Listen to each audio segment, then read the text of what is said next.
Hello and welcome to the Fly Kingfisher Winning Post. I'm your host and guide Mohit Lalvani, and on this very special show we have plenty of horse racing from India and the rest of the world. We start at the top with one of the most important sprints in the country. Is the Dr. S.C. Jain Trophy. The Dr. S.C. Jain Sprinters Championship showcases the region's fastest runners. It is a Group 2 race over 1200 meters and has been an institution for years. It's been a race that the club introduced as an honour.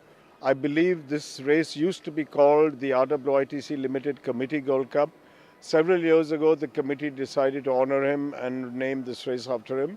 And I'm happy because it's probably one of the top races of the season and always attracts a top-class field. And that's what you want in a race of this type. And this year's top-class field boasted of 11 runners, 3 of which would be invited to the Sprinters Cup. The original field was of 12, but Speed 6 broke loose and bolted riderless while being led to the starting gates. He was subsequently withdrawn. Ancient Wonder was fit as can be. What with having lined up a streak of victories, there was a steep tilt in weights though, and that could make his task that much more difficult. Attila has been consistent all through and was now carrying less than 60 kilos after a while. He too was in fine fettle and looked a tough competitor. Beautiful Stranger looked quite capable, and his dark coat gave him that huge advantage to his good looks. He had not yet come into his full glory on the track recently, but it was always going to be dangerous to ignore him. Forrest Flair had had a bad day at office in his last attempt, but if you would shun that and look at his only other start this season, you would give him a good chance. He carried a heavy impost and nearly pulled off an exciting victory. Black Magic Woman, the hot favourite, came in the nick of time to peg him back.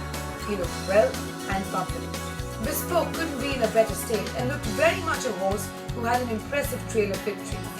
However, she was facing a tough set, in fact the toughest set of her career. She had shown enough grit in the past to be counted even in this set. Elizabeth was a last start shocker who turned in a superlative performance to win stylishly. She had sprung from the last position to collar them all and looked fit for the fray. They're off and racing for the Dr. S.C. Jain Sprinters Championship Grade 2 to a level start by all the runners. And as they settle down to race, the rush for the early lead with Forrest Flair taking it up, a length and a quarter in front of Ancient Wonder in the middle. On the outside there's Attila, Waizu coming over on the outside to take over the running. Waizu hits the front about a length and 3/4 in front of Forrest Flair in second position. Beautiful Stranger moving into third position, then comes Attila. Very close behind them is Star Future on the inside rails. Up on the outside there is CL Indian. Very close behind there comes Ancient Wonder, who's dropped slightly back. Then comes Bespoke. A length further back there is Elizabeth making a quick forward move along with Bullet. And last of all there is Orito.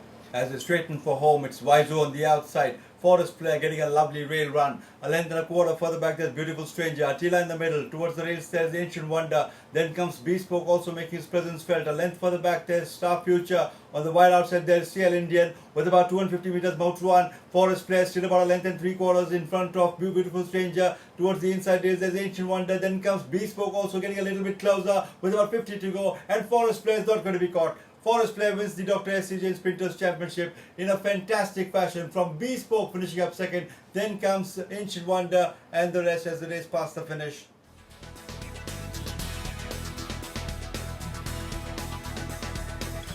Dr. M.A.M. Ramaswamy owned 6-year-old gelding Forrest Flair produced the fastest gallop ever on the Mahalakshmi track to score a brilliant victory in the Grade 2 race.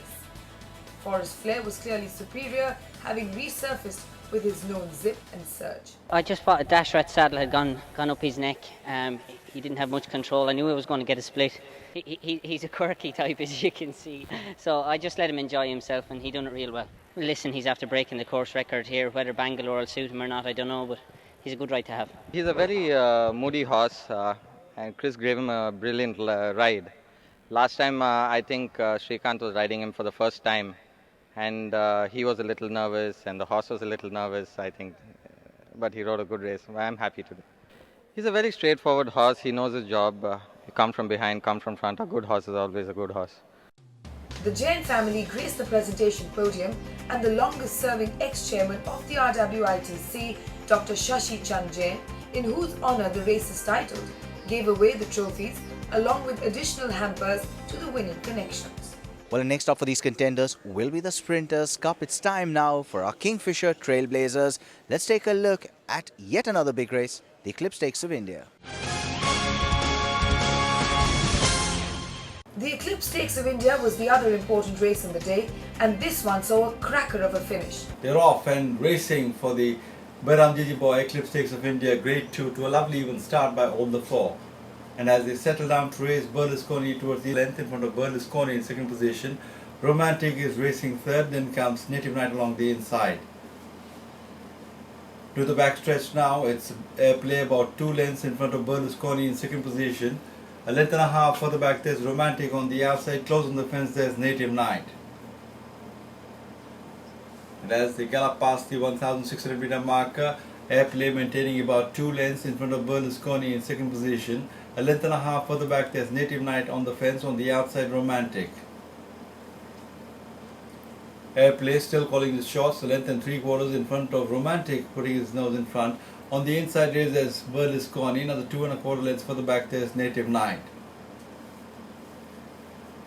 And as they gallop towards the 1000 meter marker, Airplay still about a length and 3/4 in front of Romantic in second position. Berlusconi is towards the inside race, a length and a quarter further back there's Native Knight. The pace now picking up with Airplay calling the shots, a length and a half in front of Romantic in second position. Towards the inside race is Berlusconi, now being joined on the outside by Native Knight as they come past the 800 meter marker. And as they begin to negotiate the home turn, Airplay is still about a length and a half in front of Romantic. Berlusconi towards the inside race making a forward move. On the outside there's Native Knight as they straighten up for home. A little over 400 to go and Airplay still about a length in front of Berlusconi coming up on the outside. And Native Knight also showing up some speed on the outside. Then there's Romantic who's dropped to the last position with about 350 meters more to run. It's Berlusconi and Native Knight fighting it out. They're going stride for stride. Berlusconi has a thin advantage over Native Knight. The other two are out of it. It's Berlusconi from Native Knight. Berlusconi and Native Knight on the outside having the better. It's Native Knight from Berlusconi. Native Knight just about wins it from Berlusconi in a close finish. After that there is Airplay and Romantic as the race past the finish.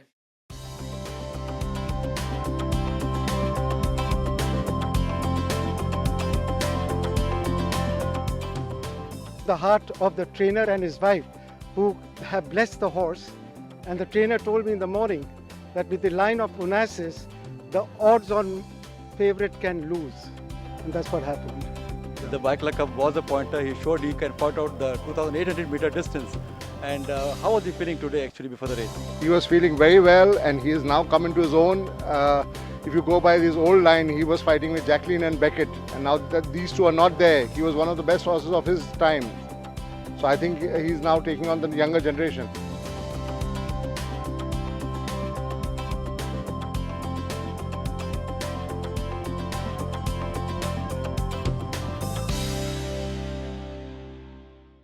Well, it's time for a short break right here on the Fly Kingfisher Winning Post. We'll come back. There's plenty more, including a look at the AGP Multi-Million. That was a very special day indeed. We'll be back.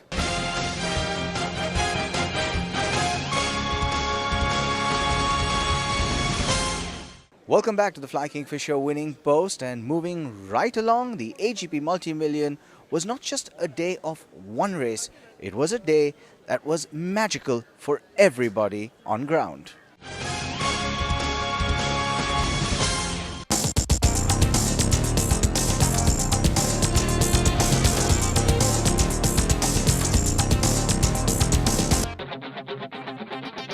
Ashwin, a unique day of horse racing mixed with an experience that the racecourse hasn't seen before, your vision behind it. Well, it's about bringing more people to the racecourse and creating a cultural haven among horse racing. And I think that it's a good family day out for everybody. What are your thoughts looking ahead at the future? Actually, this was not large. This was just getting started. So large will come in the years ahead. All right, good luck. Thanks very much. The AGP race day was a glittering one, which saw the presence of many familiar faces and some very talented singers of Gen X. Young starlet of Tinseltown, Manisha Lamba, was seen in an elegant dress, and the fashionable ones were conspicuous by their numbers. The young equine stars too were prancing around, looking fit and dainty. The stakes were high, and one of them was going to return a millionaire. The pressure was evident, and the excitement was befitting the big occasion. Close to 1.5 million was the take-home for the winner and an attractive trophy to go with it. So the 9 runners were ready to take their respective jockeys to the starting gates. Last-minute instructions were being hushed in the paddock. The final paddock looks were impressive as each contender showcased a shiny coat. Last start bullish winner Borak looked fit and strong as he did on debut. He won aggressively but was penalised for that emphatic victory. He looked fine and looked capable of shrugging off the weight he was made to carry. Forest Legion was another one who was coming into this race with a splendid start to finish victory. He looked in fine shape too and was carrying as much weight as Borak.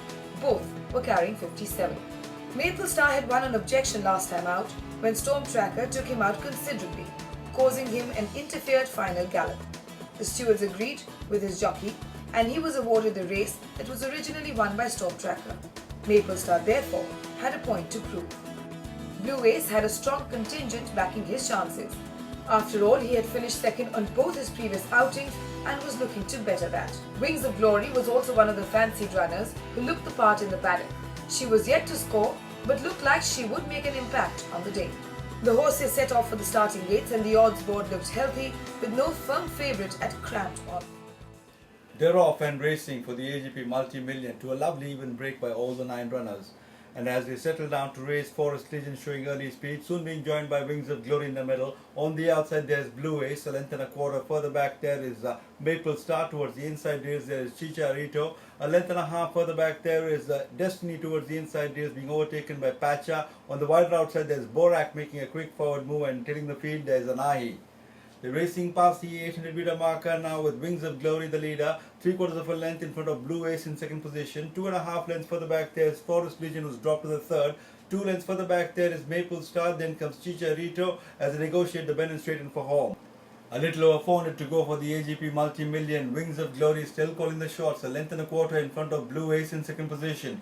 Towards the inside race there's Forest Legion, then comes Maple Star. On the inside race there comes Chicharito. On the wide outside there is Borak, then comes Destiny. And the wide outside there is Anahi with about 250 meters more to run. And Maple Star comes and grabs the initiative. Maple Star travelling extremely well indeed, about 2.5, 3 lengths and going further away from Blue Ace. Maple Star easily wins this one from Blue Ace finishing up second.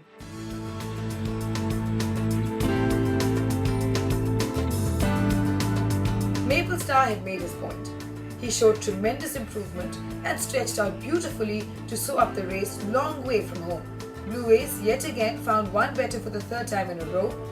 Maple Star with Trevor atop was simply too good for him and the rest. He told me to sit 4th, 5th and he jumped and he was there 4th, 5th and he was traveling very well. Too straight I came. He's a habit to go out and he spurted out very well. Both the horses worked together. I couldn't choose between the two, so we decided to run both. And apparently Forest Legion put his tongue over and choked. And I'm happy the other one came good. Forest Legion also had a very impressive victory behind him coming into this race. And you said what actually happened? Choked. Can you explain that more elaborately? I just spoke to Chris on the way out. He told me he put his tongue over and he choked and he just stopped. Needs a tongue stab. Probably we'll take it up the next time. Have you already decided what's going to be the next for Maple Star? Maple Star was supposed to run this race and she goes for the Manjri Mile.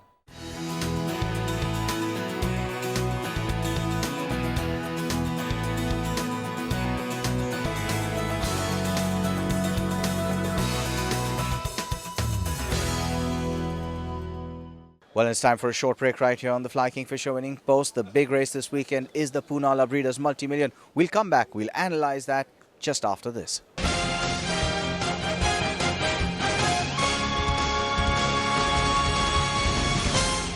Welcome back to the Fly Kingfisher winning post. Now, the big race this weekend is the Poonala Breeders Multi-Million. The horses were at the track on Thursday morning.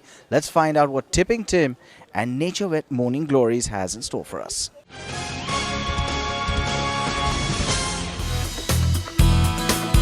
Poonala Breeders Multi-Million is round the corner and the country's finest 3-year-olds are busy preparing for the race that is popularly referred to as the Juvenile Derby. Smart Strider and Phoenix Force went together, clocking 1 minute 30 seconds for the 1400 meters gallop that they went on and took 40 seconds for the last 600. Smart Strider travelled better and finished a distance ahead.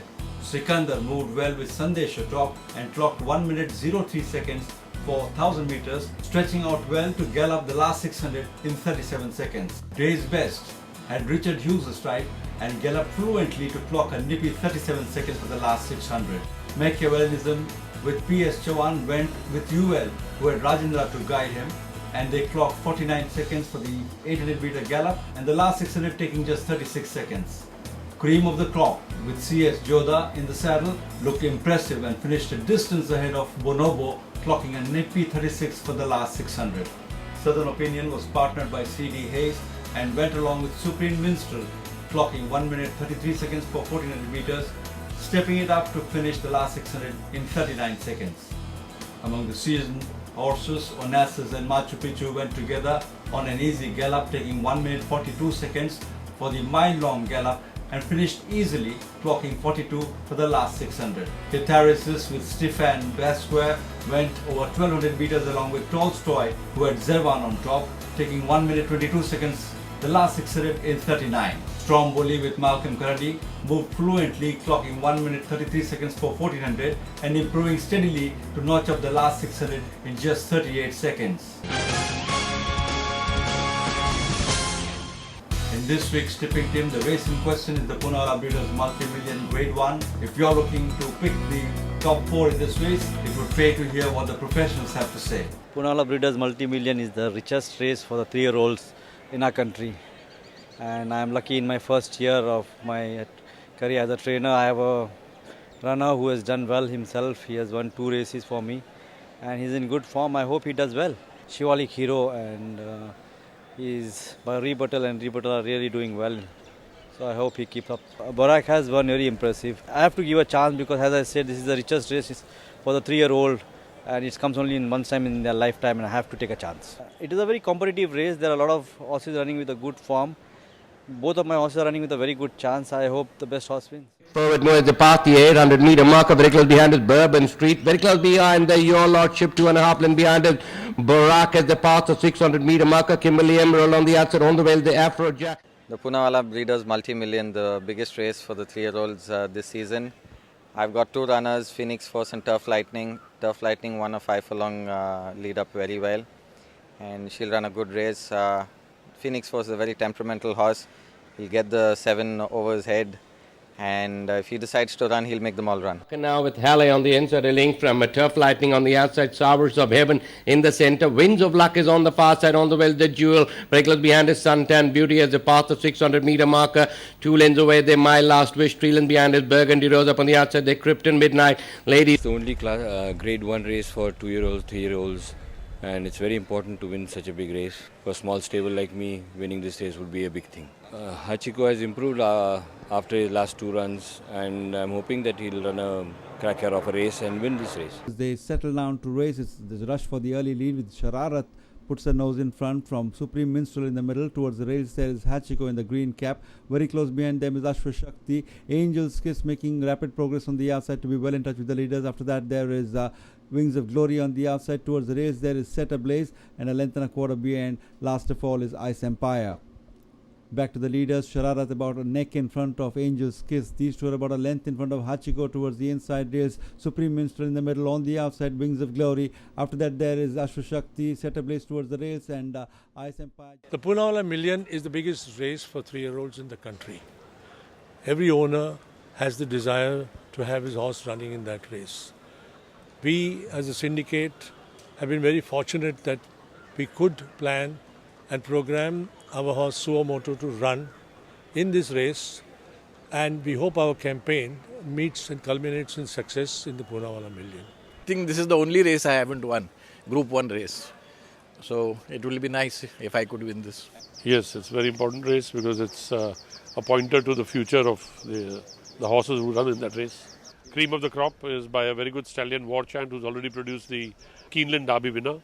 And the first run was impressive, so I hope she does well in the Poonawalla. Position. Sergeant Majors dropped to the 3rd. On the outside, they're making a forward move in Sensio. In between them is Stars on Board as they negotiate the bend to straighten up for home.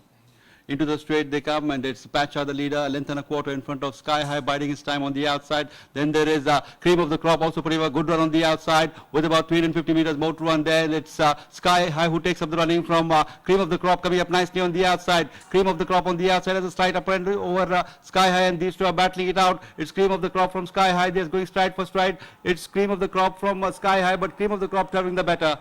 Cream of the Crop now a length and a quarter in front of Sky High. Cream of the Crop wins it from Sky High, finishing up second. Sergeant Major third. It always attracts the best talent. Not only attraction of the best talent, but this race has always proved that the horses that have run 1-2, they have been subsequent classic winners. So it is absolutely super test. It's a good enough proof of your horse's ability of speed, stamina and class, all three.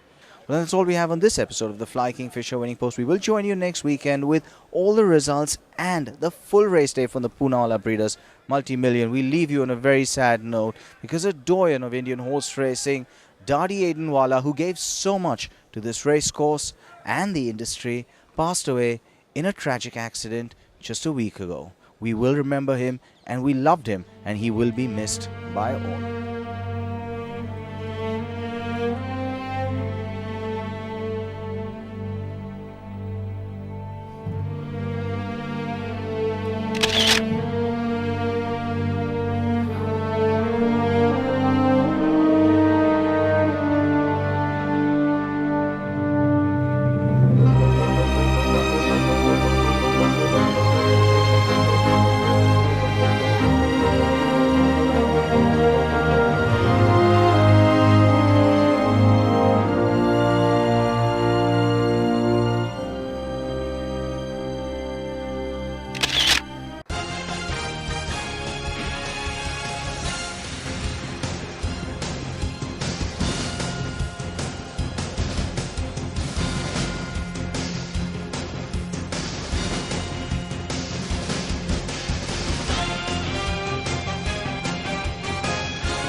The Fly Kingfisher Winning Post is powered by the Serum Institute of India and Hidco Industries.